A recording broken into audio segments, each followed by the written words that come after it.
Fini les recherches dans les archives ou dans les bibliothèques. La généalogie se met à l'heure de la génétique. Des entreprises proposent désormais des tests ADN pour remonter la piste de nos ancêtres. Une pratique interdite en France, mais qui prospère grâce à Internet. C'est l'enquête de ce 20h. Elle est signée Mathieu Dupont, Frédéric Mignard et Pascal Lemaître. La génétique offre des perspectives formidables à la généalogie. Ça fait rêver les gens, je pense. Il faut savoir que par ailleurs, c'est pénalement sanctionné. La génétique récréative, elle est aussi un bon business. Qui suis-je? Quelles sont mes racines? Remonter les branches à la recherche de ses ancêtres est une passion dont les Français sont friands. Une passion qui occupe Pierre Sage depuis plus de 20 ans. Mes parents, mes grands-parents, mes arrière-grands-parents, et puis ainsi de suite. Donc, son travail est impressionnant. Pierre a fouillé les archives, exploré les cimetières, décrypté les blasons. Résultat, un arbre généalogique de plus de 5000 noms, avec au bout une surprise de taille. Et là, on arrive au bout de 37 générations à Charlemagne. Mais pour raccrocher toutes ces branches, la tâche est rude lorsque les documents historiques se font rares. La généalogie patine et est bloquée. Et donc on s'est posé la question, donc avec un cousin qui m'a appelé il y a 2 ans, il m'a dit mais est-ce qu'on ne pourrait pas utiliser la génétique?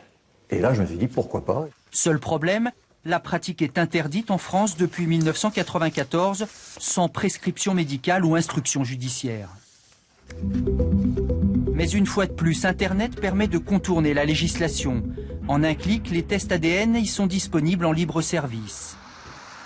Direction la Suisse, à Zurich. Comme tous les matins, la boîte aux lettres de cette société de tests génétiques est bien remplie. Dans ces enveloppes, une quarantaine par jour, des prélèvements de salive venus de toute l'Europe. Alors qu'est-ce que c'est ça? Ça, c'est le kit de prélèvement, là. Donc, on les prend à la bouche. Ouais. On les fait bien frotter. Et puis, on met ça dedans. Il y a un liquide là-dedans. Et à partir de ce petit tube, tout devient possible. Ça entre là-dedans.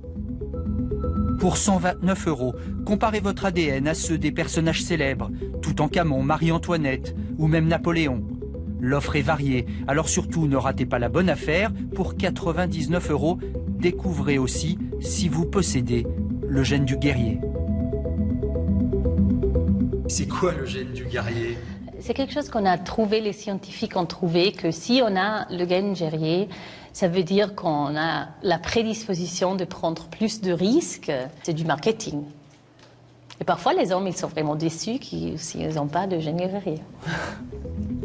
Et ça marche, la société affiche sans complexe une croissance de 20% par an depuis 2007. Mais ces tests sont-ils vraiment fiables? À l'Institut de recherche médicale de Paris, cette généticienne découvre le site avec surprise. Êtes-vous un descendant direct des anciens pharaons? Ouf! Qu'est-ce que vous en pensez?